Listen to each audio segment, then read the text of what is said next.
Hello दोस्तों, आज मैं एक प्यारी सी लव स्टोरी को एक्सप्लेन करने वाला हूँ जिसका नाम है अपकमिंग समर। ये कहानी है चंचन नाम की एक लड़की की जो गलती से यू नाम के एक लड़के को अपना बॉयफ्रेंड बना लेती है। अब इसके बाद से इन दोनों की लाइफ में क्या क्या प्रॉब्लम्स आती हैं, ये हम आज की इस कहानी में देखने वाले हैं। मूवी की शुरुआत में हम चंचन नाम की एक लड़की को देखते हैं जो कि एक स्कूल स्टूडेंट है और अभी ये यूनिवर्सिटी के एंट्रेंस एग्जाम के लिए पढ़ाई कर रही है। इसके बाद जब वो अपनी मॉम को देखने उनके रूम में जाती है तो उसे वहाँ पर उनका लैपटॉप खुला हुआ दिखता है। फिर जब वो उस लैपटॉप में देखती है तो वो शॉक्ड हो जाती है क्योंकि उसके अंदर उसकी मॉम के चैट्स थे, जिसको पढ़कर उसे पता चलता है कि उसकी मॉम का किसी दूसरे आदमी के साथ अफेयर चल रहा है। अब ये देखने के बाद चंचन नीचे आती है और सीधा स्विमिंग पूल में कूद जाती है। तभी सीन यहीं पर शिफ्ट होता है और हम अगले सीन में चंचन को एक हॉस्पिटल में देखते हैं। आज स्कूल में इसका एग्जाम था, पर अपनी ऐसी हालत होने के बावजूद भी वो स्कूल जाकर अपना एग्जाम देती है। फिर ऐसे ही कुछ दिन बीत जाते हैं और हम देखते हैं कि अब चंचन बिल्कुल ठीक हो चुकी है। फिर एक दिन ये और इसकी फ्रेंड्स आपस में बातें कर रही होती हैं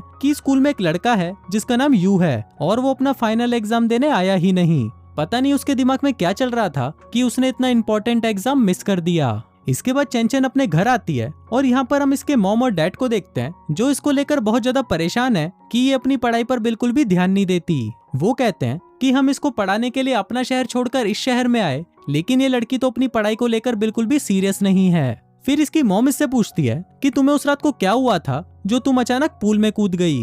अब पेरेंट्स के बार बार फोर्स करने पर चंचन उन्हें झूठ बोल देती है कि मेरे बॉयफ्रेंड ने मुझे धोखा दे दिया और मुझे छोड़कर चला गया। इसकी मॉम पूछती है कि वो कौन लड़का था और उसका नाम क्या है। अब यहाँ पर चंचन घबरा जाती है क्योंकि उसका पूल में कूदने का मेन रीजन तो उसकी मॉम का अफेयर था, पर वो ये बात अपने डैड के सामने नहीं बोलना चाहती थी, इसलिए वो घबराकर उस लड़के का नाम यू बता देती है। अब ये यू वही लड़का है जिसके बारे में सुबह इसके फ्रेंड्स इससे बात कर रहे थे और चंचन ने उसका नाम इसलिए बोल दिया क्योंकि उसको लग रहा था कि ये लड़का एग्जाम देने तो आया नहीं तो स्कूल में पढ़ाई करने तो क्या ही आएगा।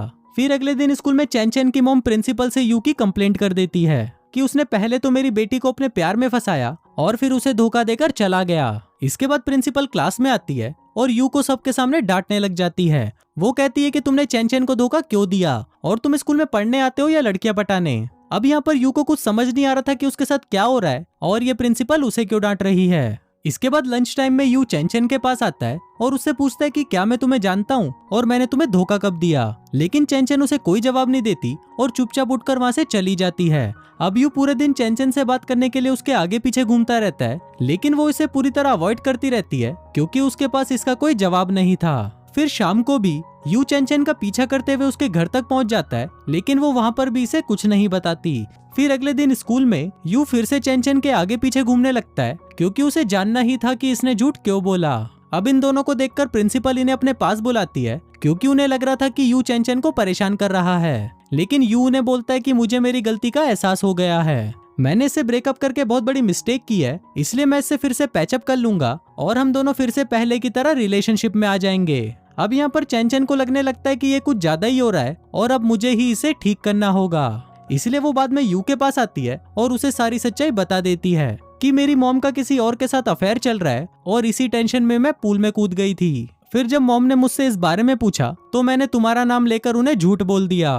फिर वहाँ पर यू भी उसे बताता है कि उसका भी कुछ दिनों पहले ही ब्रेकअप हुआ है, उसकी गर्लफ्रेंड उससे 8 साल बड़ी थी और वो एक टीचर थी। इसके बाद चंचन घर पर आती है और अपनी मॉम को यू के बारे में सब कुछ सच बता देती है, लेकिन उसकी मॉम नशे में होती है इसलिए उनको कुछ समझ नहीं आ रहा होता कि चंचन क्या बोल रही है। फिर अगले दिन उसकी मॉम स्कूल आती है और यू से मिलकर उससे बातें करने लगती है। यहाँ पर यू भी उन्हें बताता है कि मेरे और चंचन के बीच में सब कुछ ठीक हो गया है। अब ऐसे ही कुछ दिन बीत जाते हैं और हम देखते हैं कि अब चंचन की मॉम का बॉयफ्रेंड उनके घर भी आने लगा था। वहीं चंचन और यू भी होते हैं जो छुपकर इनकी हरकतें देखने लगते हैं। अब धीरे धीरे वक्त बीतता है और अब चंचन और यू काफी अच्छे दोस्त बन जाते हैं। इसी के साथ ही हमें ये भी पता चलता है कि यू की लाइफ भी काफी ज्यादा डिस्टर्ब है। हालांकि ये काफी रिच फैमिली से है, लेकिन ये अपने डैड के बिजनेस को ज्वाइन नहीं करना चाहता और अपने दम पर कुछ करके दिखाना चाहता है। इसके बाद वो चंचन को अपने घर पर लेकर आता है और उसे अपना डीजे का पूरा सेट दिखाता है। दरअसल यू एक डीजे बनना चाहता है, लेकिन इसके डैड इसे बिल्कुल भी सपोर्ट नहीं करते।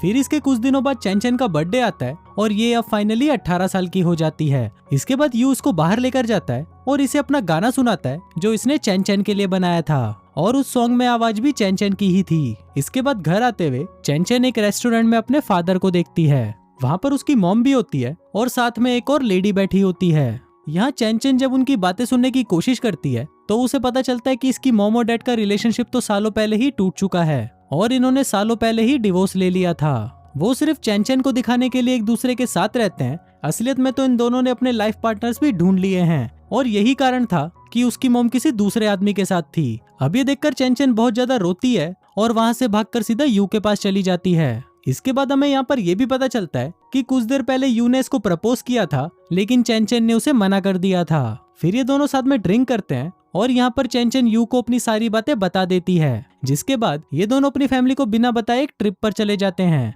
वो दोनों वहां जाकर बहुत मस्ती करते हैं और एक दूसरे के साथ वीडियोस बनाकर सोशल मीडिया पर पोस्ट करते हैं। वहीं जब ये बात उनके स्कूल के प्रिंसिपल को पता चलती है तो उन दोनों को स्कूल से निकाल दिया जाता है, क्योंकि प्रिंसिपल का मानना था कि ये दोनों अपने पेरेंट्स को बिना बताए ऐसे आवाराओं की तरह घूम रहे हैं और जब ये बात स्कूल में पता चलेगी तो इसका स्कूल के बाकी बच्चों पर भी बुरा असर पड़ेगा। वहीं इन दोनों की फैमिली काफी परेशान होती है और इन दोनों को ढूंढने लगती है कि ये दोनों कौन सी सिटी में हैं। फिर फाइनली उन लोगों को पता चल जाता है कि ये लोग कहाँ हैं और वो भी वहाँ पर पहुँच जाते हैं। इधर चैनचन और यू एक म्यूजिक कॉन्सर्ट में जाते हैं, जहाँ पर डीजे और म्यूजिक को देखकर यू बहुत ज्यादा इमोशनल हो जाता है और कहता है कि एक दिन मैं भी यहाँ पर खड़ा होकर परफॉर्म करूंगा। इसके साथ ही वो चैनचन को ये भी बताता है कि मेरी एक्स कभी भी मुझसे प्यार करती ही नहीं थी, उसे तो सिर्फ मेरा म्यूजिक पसंद था और फिर वो मुझे छोड़कर चली गई।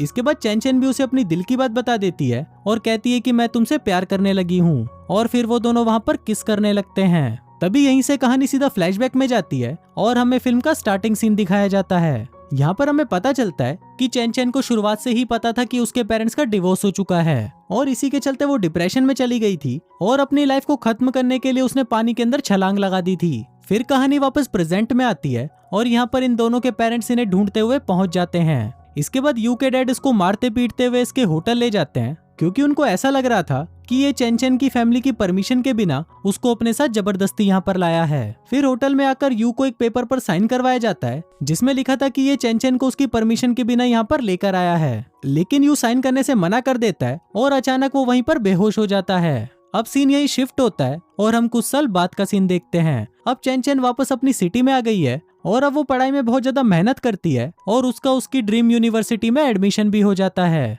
अब देखते ही देखते 3 साल और बीत जाते हैं और हम देखते हैं कि अब चैनचन यूनिवर्सिटी में पढ़ाई कर रही है और उसने अपने बाल भी बड़े कर लिए हैं। वो अपनी लाइफ में बहुत ज्यादा खुश है, लेकिन उसने उस दिन के बाद से यू को कभी नहीं देखा। फिर एक दिन चैनचन वापस अपने स्कूल आती है, क्योंकि उसके स्कूल में एक म्यूजिक कॉन्सर्ट था जिसमें सभी पुराने स्टूडेंट्स को इन्वाइट किया गया था। फिर जब वो अपने स्कूल पहुंचती है तो वो वहाँ पर एक बहुत ही बड़े बैनर को देखती है जिस पर यू का पोस्टर लगा होता है।